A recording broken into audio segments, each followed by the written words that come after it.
Pablo Escobar was waiting in a room with the door locked from the inside. The man who would soon knock was not a trafficker, not a criminal, not someone who could disappear into the shadows. He was a sitting United States senator, an elected official whose public life was built on law, order, and moral authority. There were no cameras, no witnesses, no official record of what was about to happen. Only a corridor, a room number, and a decision that would never appear in any transcript. When the door closed behind them, two worlds that were never meant to touch collided in silence. This story is not about drugs or criminal operations. It's about power recognizing power. About what happens when a legitimate authority willingly enters the space of something it claims to oppose. In that room, there was no deal explained, no threats made, and no instructions given. There was only a suitcase placed on a bed and 4 words spoken quietly, words that would follow the senator for the rest of his life. Nothing exploded the next morning. There were no headlines, no arrests, no immediate consequences. Instead, there was success. Influence expanded. Access grew easier. And beneath it all, something began to fracture slowly, invisibly, until it could no longer be contained. This is the story of that fracture. Of how one meeting, meant to stay hidden forever, set off a chain of choices that no amount of power could stop once it began. Because the most dangerous moment isn't when a line is crossed, it's when you realize you crossed it willingly. Before we begin, click the subscribe button and comment below telling us where you're watching from. And stay with us, because once this story starts, there is no way back. The city was still asleep when the elevator reached the 9th floor, stopping without a chime, without ceremony, releasing Senator Thomas Hale into a corridor designed to be forgotten. The carpet muted every step, the walls held no distinguishing marks, and the framed prints were chosen for their ability to dissolve from memory the moment one looked away. Somewhere far below, traffic murmured like a distant tide. Up here, there was only the controlled quiet of a place meant to erase evidence of passage. Hale paused at the threshold of the hallway, not because he was uncertain of his direction, but because this was the last point at which choice still felt real. He had built a career on moments like this, moments dressed as inevitability, framed as responsibility, justified by the language of necessity. Votes cast behind closed doors. Conversations that never made it into transcripts. Compromises that were never called compromises. He had always believed the difference between power and corruption was intention. Standing there now, that belief felt thinner than it ever had. He adjusted his jacket, smoothing the fabric with practiced precision. The suit was conservative, dark, tailored in Washington and worn like a second skin. No flag pin marked his lapel. No staff waited behind him. No security detail lingered by the elevator. Officially, he was not here. Officially, he was asleep several miles away, preparing for a morning briefing on defense appropriations. Officially, this corridor did not exist. He walked. The doors passed in quiet sequence as he moved, counting them without meaning to, the numbers registering somewhere beneath conscious thought. 7, 8, 9. Room 907 waited at the end of the short stretch, its number unremarkable by design. Hotels like this were not built for memory. They were built for disappearance. He stopped in front of the door and imagined, briefly, what the security cameras would show if anyone were watching. A man in his early 50s, posture straight, expression composed, a United States senator arriving late at night for what could easily be mistaken as an affair, a donor meeting, or a sleepless walk driven by ambition and insomnia. If anyone were looking, they would see him raise his hand and knock once, only once. The door opened almost immediately, as though the person inside had been standing there waiting, hand already on the handle. The room beyond was dim but deliberate. Curtains drawn tight. Lamps set low. No television noise. No music. No unnecessary movement. The air carried the faint scent of coffee and something antiseptic, sharp and clean, the smell of control. Standing near the window, framed by the faint glow of the city filtered through heavy glass, was Pablo Escobar. Not the figure from newspaper photographs or grainy intelligence briefings. Not the exaggerated myth that headlines had inflated over the years. This man was smaller than Hale had expected, dressed simply in a button-down shirt with the sleeves rolled just past his wrists. No visible weapon. No jewelry. No theatrical display of menace. His face was calm, almost indifferent, as if this meeting were a minor interruption rather than a convergence of worlds that should never have touched. His eyes, however, were precise. They assessed without curiosity, without haste, without emotion. The door closed behind Hale with a soft, final click, and the sound settled into the room like punctuation at the end of a sentence that could not be revised. For several seconds, neither man spoke. This silence was intentional. It allowed the room to establish its hierarchy, its gravity, its rules. Hale felt the awareness sharpen in his chest, the sense that every breath, every shift of weight, every flicker of expression was being registered. Not to be used immediately. Not to be acknowledged. Simply stored. He had prepared for this moment, or at least he had believed he had. He had imagined threats, demands, overt bargains. He had expected accents thick with implication, men who enjoyed fear as a performance. Something loud. Something cinematic. What he found instead was restraint. "Senator," Escobar said at last. The word carried no reverence and no mockery. It was purely descriptive, as if naming a fact that required no commentary. Hale inclined his head slightly. He did not extend his hand. He did not sit. He remained standing, centered, as though before a committee or a hostile witness. "Mr. Escobar," he replied, allowing the name to exist between them without embellishment. Escobar gestured toward the bed. On it rested a suitcase, medium-sized, black, worn at the edges, the kind sold in airport shops and forgotten on carousels across the world. It could have belonged to anyone. Hale recognized the intent immediately. Ordinary objects were harder to fear, and harder still to explain. "I won't insult you," Escobar said evenly, "by pretending you don't know why you're here." Hale felt his jaw tighten almost imperceptibly. "I'm here," he said, choosing each word with care, "because I was told you had information relevant to national security." Escobar paused, not in reaction but in calculation, and then turned toward the bed. He placed his hand flat on the suitcase, fingers relaxed, palm steady. He did not open it. He did not check the lock. He acknowledged it the way one acknowledges an idea rather than an object. "You Americans," Escobar said, "prefer to believe the world is divided cleanly. Legal and illegal. Right and wrong. As if power respects those distinctions." "I didn't come here for philosophy," Hale replied, the edge in his voice now impossible to hide. "No," Escobar agreed calmly. "You came because you are afraid of becoming irrelevant." The words landed with uncomfortable accuracy.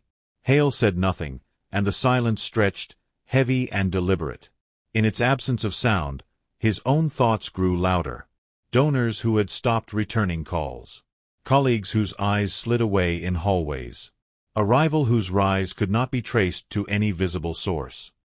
He had told himself these were coincidences. Escobar spoke as if they were symptoms. "You did not come because I invited you," Escobar continued. "You came because you noticed that certain doors no longer opened for you." Hale drew a controlled breath. "You reached out," he said. "Not me." Escobar's mouth curved into something that might have been a smile. "Did I?" he asked. "Or did you simply recognize the direction the current was moving?" He stepped closer, the suitcase still between them, untouched yet suddenly central to the room's gravity. Hale's eyes flicked toward it despite his discipline, and he hated himself for it. Then Escobar looked directly at him and spoke the 4 words. "You already crossed over." They were delivered softly, without emphasis, without threat, as an observation rather than a verdict. Hale felt something shift, not in the room, but inside himself, as though the architecture of his assumptions had been quietly rearranged. "Crossed over into what?" Hale asked, forcing his voice to remain steady. Escobar tilted his head slightly. "Does it matter?" The silence that followed was different now. It was no longer empty. It was full of implication. "I haven't accepted anything," Hale said, gesturing vaguely toward the bed. Escobar nodded. "Exactly." Understanding arrived not as clarity, but as fracture. This was not a transaction. There were no instructions, no demands, no explicit bargain. The meeting itself was the act. The choice had already been made the moment Hale stepped into the elevator alone. "You may leave," Escobar said, stepping back. "Or you may stay. You may open the suitcase, or you may not. None of that changes what has already occurred." Hale's mind searched desperately for structure, law, protocol, precedent. He had spent decades dismantling arguments, cornering witnesses, defining truth under oath. None of those tools applied here. "What happens if I walk out?" he asked. "Then you walk out," Escobar replied. "And the world continues." "And if I don't?" "The world continues," Escobar repeated. There was no escape clause hidden in the sentence. Hale looked at the door, imagining the corridor again, the elevator, the city beginning to wake. His phone lighting up. His life resuming as if uninterrupted. He understood, with a cold certainty, that explanation was no longer an option. Whatever had happened in room 907 would belong to him alone. He stepped backward, then again, never turning his back until his hand found the door. He opened it, crossed the threshold, and closed it behind him. The corridor looked exactly as it had before. Identical doors, identical carpet, identical art. Yet Hale knew, with a clarity that left him hollow, that something had shifted irreversibly. As he walked toward the elevator, one thought repeated itself with relentless precision. The suitcase never mattered. Only the silence did. Senator Thomas Hale returned to Washington before sunrise, moving through airports and security checkpoints with the practiced ease of a man whose presence belonged everywhere and nowhere at once. To anyone watching, and no one was supposed to be, he looked unchanged. The same measured stride. The same composed expression. The same instinctive nods to aides and staffers who believed they understood him completely. If the night before had altered him, it had done so in a way that left no visible mark. That was the first lesson the room had taught him. Nothing announces itself at the moment it becomes dangerous. The city welcomed him back with routine urgency. Briefings stacked on his desk. Calls queued on his phone.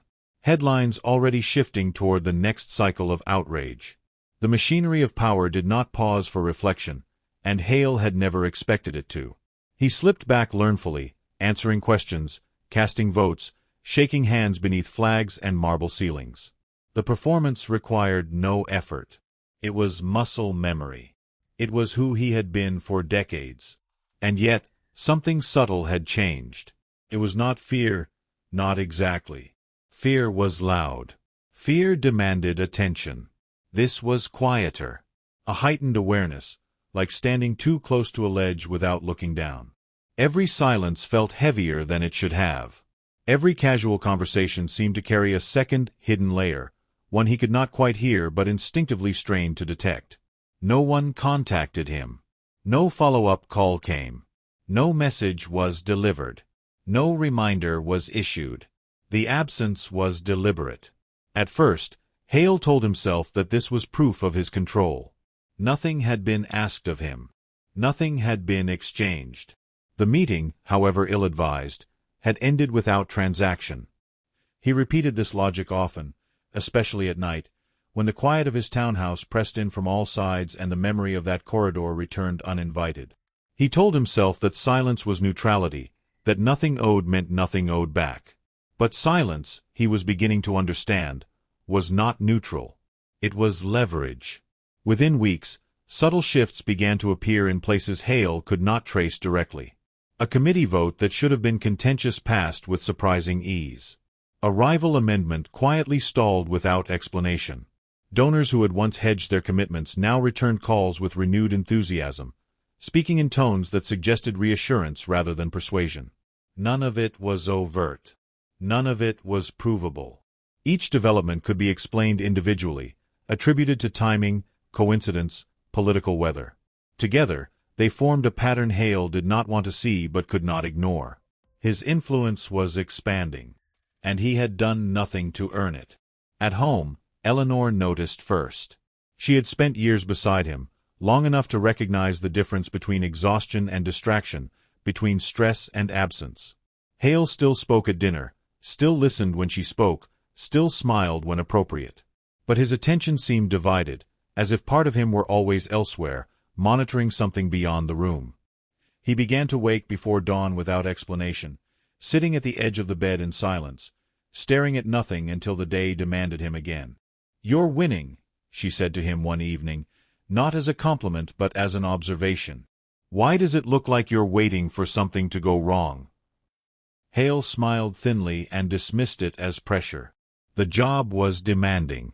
The stakes were high. That was all. It was not all. He began to notice how often the word momentum appeared in conversations around him. Momentum implied inevitability. Momentum suggested that events were moving of their own accord, that hands were guiding outcomes without revealing themselves. Hale had spent his career mastering momentum, shaping it through alliances and concessions. This felt different. This felt external.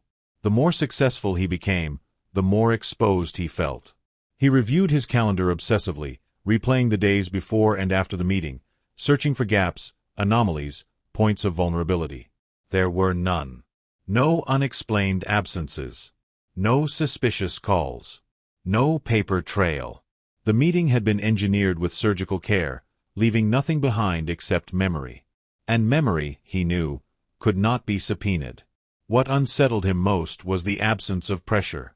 There was no request for policy shifts, no expectation of favors, no hint of future contact. The situation defied the logic Hale understood.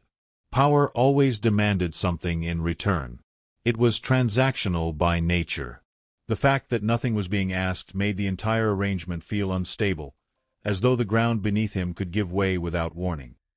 He began to imagine how the story would look if it ever surfaced. A senator. A hotel room. A name that carried its own mythology. The details would not matter. They never did. Presence alone would be enough to collapse the distinction he had built his life upon. He found himself listening differently in meetings, attuned to pauses and glances, searching faces for recognition that was not there. Colleagues behaved as they always had, debating fiercely in public and bargaining quietly in private. No one treated him as compromised. No one treated him as untouchable. That, too, felt intentional. At night, when the house fell quiet, Hale replayed the 4 words again and again, turning them over like a phrase from a foreign language whose meaning shifted with repetition. "You already crossed over." The sentence did not accuse. It did not threaten. It simply stated a condition, one that existed independently of acknowledgement. The more he resisted it, the more accurate it felt. It was during this period, this uneasy ascent, that the first shadow appeared. Not as an investigation. Not as a warning. As a question. A junior staffer mentioned, almost in passing, that a journalist had called asking about Hale's travel schedule from several months prior. The inquiry was framed as routine, related to a broader piece on congressional oversight and foreign influence. There was no accusation. No urgency. Just curiosity. Hale thanked the staffer and dismissed the matter outwardly. Internally, something tightened. He knew how these things began. No one ever arrived with a full picture. They arrived with fragments, assembling meaning from proximity and implication. He told himself that journalists chased rumors because that was their job. He reminded himself that nothing improper had occurred. He had not broken the law. He had not accepted money. He had not altered his votes. The logic held, but it no longer reassured him. Because the danger was not in what he had done. It was in where he had been. He started to sleep less. When he did sleep, his dreams were shallow and disjointed, filled with hallways and doors that would not open, with conversations that stopped when he entered the room. He began to understand paranoia not as delusion, but as anticipation, an awareness sharpened by the knowledge that something existed beyond perception. At work, his authority solidified. He was invited into rooms he had once only approached cautiously.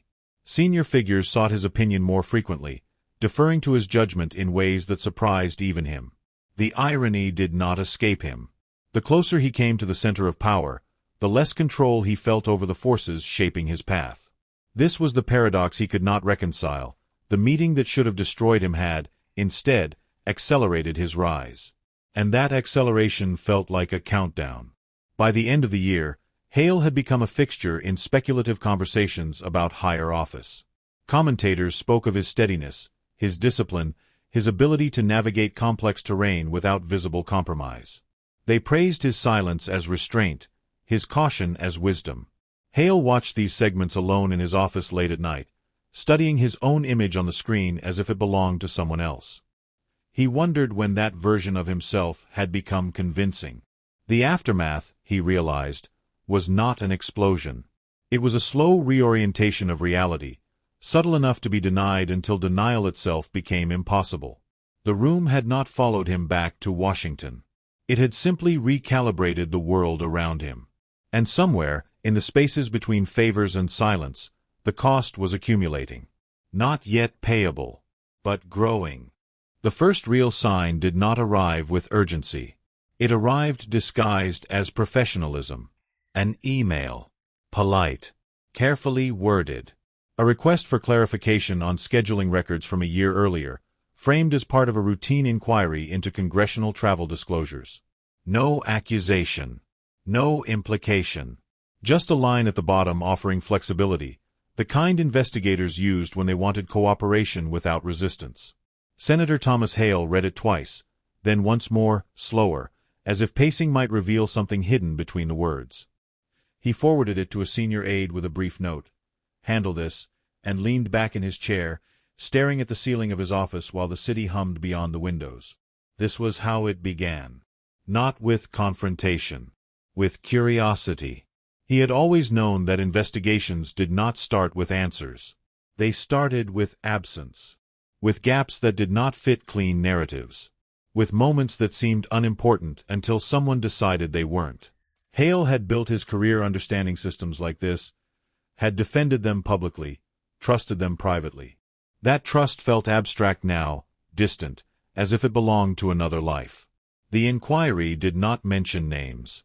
It did not reference locations. It did not suggest wrongdoing. That restraint was unsettling. It suggested patience.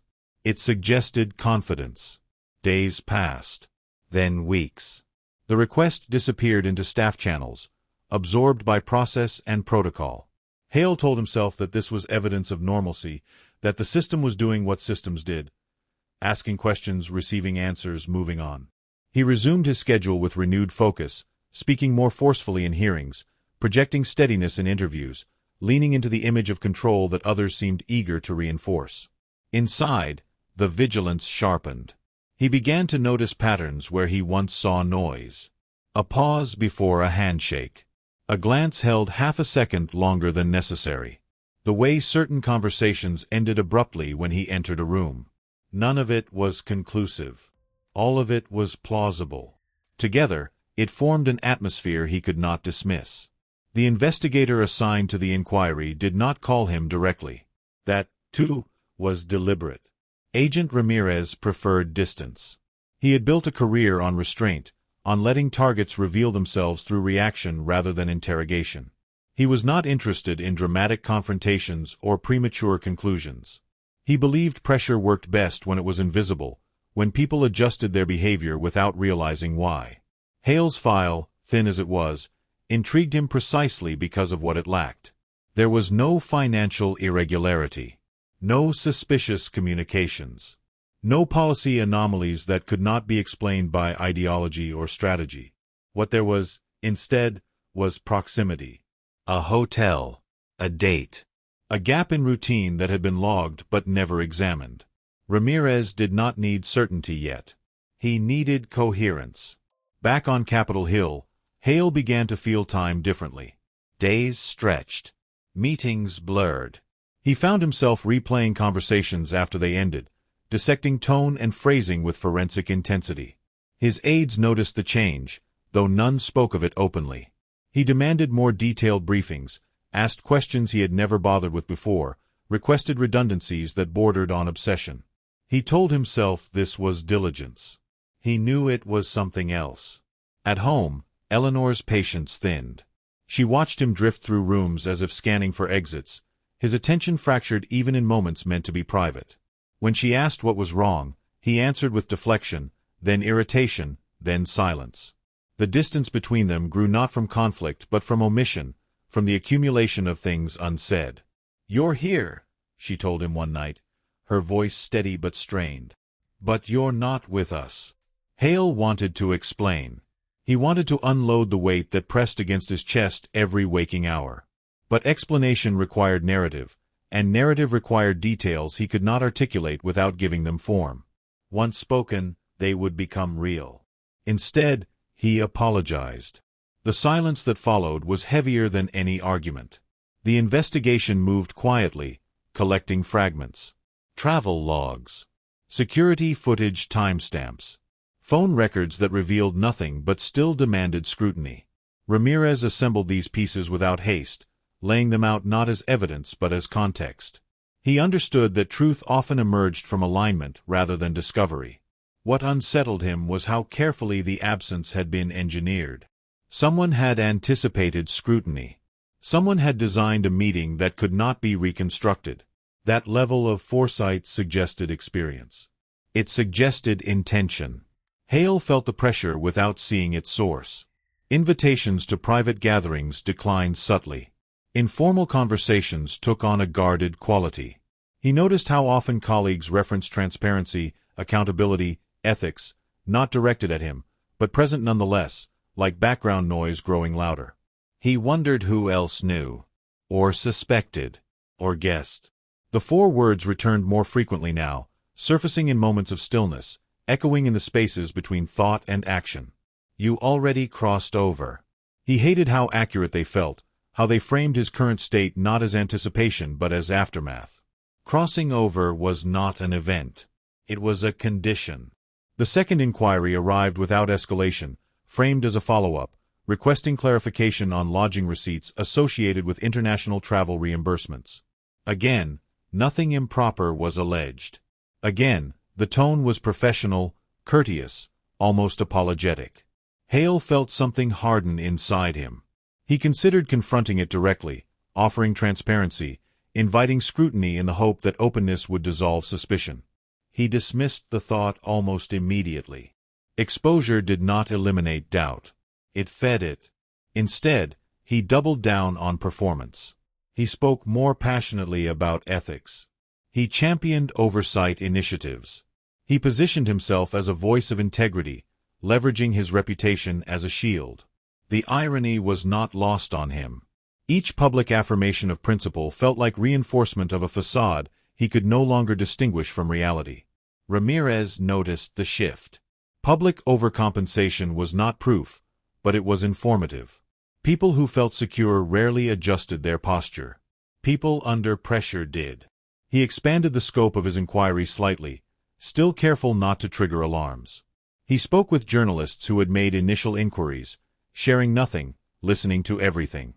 The journalist's curiosity, it turned out, had originated from a rumor passed along without attribution, a comment made at a private event, a suggestion that a prominent official had once been somewhere unexpected. No name had been given. No claim substantiated. It was enough. Rumors were ecosystems. They thrived on implication. Hale sensed the shift in narrative long before it became visible. He heard it in the way questions were framed during interviews, the way hypotheticals replaced direct inquiry. He recognized the technique. He had used it himself. Some officials, a reporter asked once, smiling politely, believe that proximity to certain figures can compromise judgment. What's your view on that? Hale answered smoothly, emphasizing boundaries, legality, the importance of institutional safeguards. He spoke convincingly. The clip aired without incident.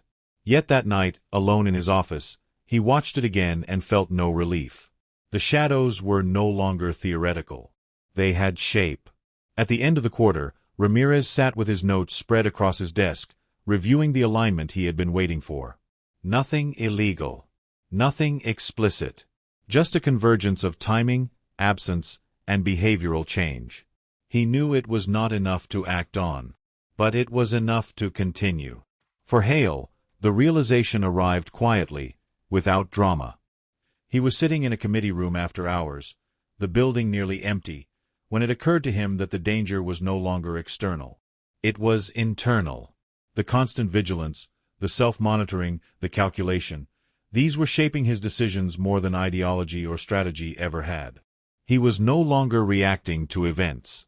He was anticipating judgment. That anticipation altered everything. The shadows had not closed in. They had seeped under the door, filling the room slowly, invisibly, until he could no longer tell where they ended and he began. The fracture did not happen all at once. It formed the way stress fractures do in stone, silently, invisibly, until one day the structure failed without warning. Senator Thomas Hale had spent months reinforcing the surface, polishing the exterior, projecting calm and certainty while something beneath him shifted beyond repair. By the time he realized the pressure had become internalized, it was already shaping his instincts. He no longer reacted to events as they unfolded. He anticipated them. He rehearsed outcomes in advance, weighing not just policy consequences but perception, not just legality but narrative. Every decision passed through a secondary filter now, one he never acknowledged openly. How will this look if the wrong person decides to look closer? That question followed him everywhere. In hearings, he spoke with conviction but avoided unnecessary specificity. In private meetings, he listened more than he spoke, careful not to anchor himself to positions that might later be reframed. He told himself this was strategic restraint. In truth, it was defensive architecture, built to protect a version of himself he could no longer separate from the role he played. The investigation had not accelerated. That was the problem. Agent Ramirez continued his work methodically, resisting pressure to escalate without cause. He understood that fractures revealed themselves not under force, but under time. People broke patterns when they felt watched long enough. Hale, he noted, had begun to alter his behavior in subtle but consistent ways, tightening access, centralizing decisions, reducing spontaneity. These were not crimes. They were indicators. At home, the cost was no longer subtle. Eleanor stopped asking questions and started drawing conclusions. She recognized the distance for what it was, not secrecy, but containment. Hale spoke less about his work, deflected more often, retreated into silence when conversation drifted too close to vulnerability. Their home, once a refuge from public life, had become another space where he performed control. "You don't trust me," she said one night, not angrily, but with resignation. Hale wanted to deny it. The words rose instinctively, fully formed. He stopped himself just in time. Trust implied sharing risk, and risk was the one thing he could not distribute. "It's not about trust," he said instead. "That's what people say when it is," she replied. The fracture widened. His son noticed next. Daniel was old enough to understand tone, to recognize when explanations became evasive. He watched his father on television, speaking with confidence about transparency and accountability, and then watched the same man hesitate when asked simple questions at the dinner table. The contrast unsettled him more than any scandal could have. Hale sensed the shift in how he was being seen, not publicly, but personally. Authority without intimacy was hollow. He had always believed legacy was built through visibility. Now he understood how quickly visibility could become isolation. The pressure reached a turning point when the inquiry took a formal shape. A request for testimony. Not an accusation. Not a charge. A hearing. The phrasing was careful, almost respectful. An opportunity to clarify. To address questions. To put concerns to rest. Hale read the notice alone in his office, the building quiet around him, and felt the familiar tightening in his chest. He had testified countless times. He knew the theater. He knew the choreography. What unsettled him was not the hearing itself. It was what it would require. Truth was not binary in rooms like that. It was contextual, shaped by emphasis and omission. Hale understood this better than most. He also understood that the question would never be, "Did you commit a crime?" It would be, "Where were you, and why?" Room 907 had no acceptable answer. His legal counsel advised caution without alarm. There was no evidence of wrongdoing. No reason to expect escalation. But counsel did not live inside Hale's head. They did not hear the echo of those 4 words repeating with increasing clarity. "You already crossed over." The night before the hearing, Hale slept poorly. He woke before dawn, sitting in the dark, replaying possible questions, rehearsing responses that danced around the center without touching it. He told himself that honesty, framed carefully, would be sufficient. That precision could coexist with truth. By morning, he was no longer sure. The hearing room was brightly lit, sterile, familiar. Cameras lined the walls. Microphones waited patiently. Hale took his seat with practiced composure, his posture relaxed, his expression neutral. He looked to anyone watching, like a man entirely at ease with scrutiny. The questions began gently. Clarifications. Context. Routine inquiries into scheduling, travel, oversight. Hale answered smoothly, his voice steady, his phrasing deliberate. He felt the old confidence return, the rhythm of testimony guiding him forward. This was terrain he knew. He could navigate it. Then the question arrived, not abruptly, but precisely. Senator, can you account for your whereabouts on the night of? The date landed like a physical blow. Hale did not freeze. He did not hesitate. He responded almost immediately, offering an explanation that was plausible, supported by partial records, anchored in routine. He spoke calmly, convincingly. And in that moment, he crossed a line he had spent months convincing himself did not exist. It was not a lie born of panic. It was a lie born of preservation. A conscious choice to protect the integrity of the narrative he had built rather than confront the vulnerability beneath it. He justified it instantly. The details were inconsequential. The meeting had changed nothing. Disclosure would create chaos without purpose.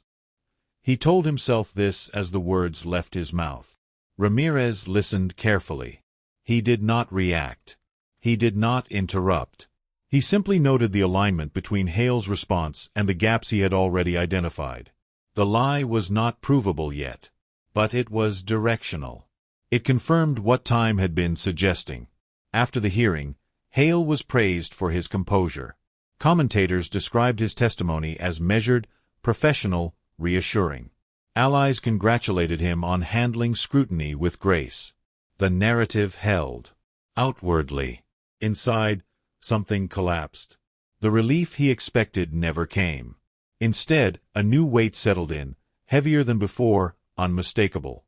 He understood now that he was no longer defending himself against suspicion. He was defending a version of reality that required constant maintenance. He had not lied for Escobar. He had not lied for power. He had lied for himself. That realization was more destabilizing than any investigation. The fracture was complete. From that point forward, there would be no return to innocence, no reclaiming of certainty. Every choice would now be informed by the knowledge of what he was willing to do to protect his image. The silence he had once endured had become something he actively maintained. And silence, when sustained long enough, becomes a confession waiting for the right moment to be heard. Hale felt it then, with a clarity that left him hollow. The fall was no longer a possibility. It was a process already in motion. The fall did not arrive with spectacle. There were no agents at the door, no flashing lights, no dramatic announcement to interrupt the rhythm of the city. Senator Thomas Hale continued to wake at the same hour, wear the same suits, walk the same corridors.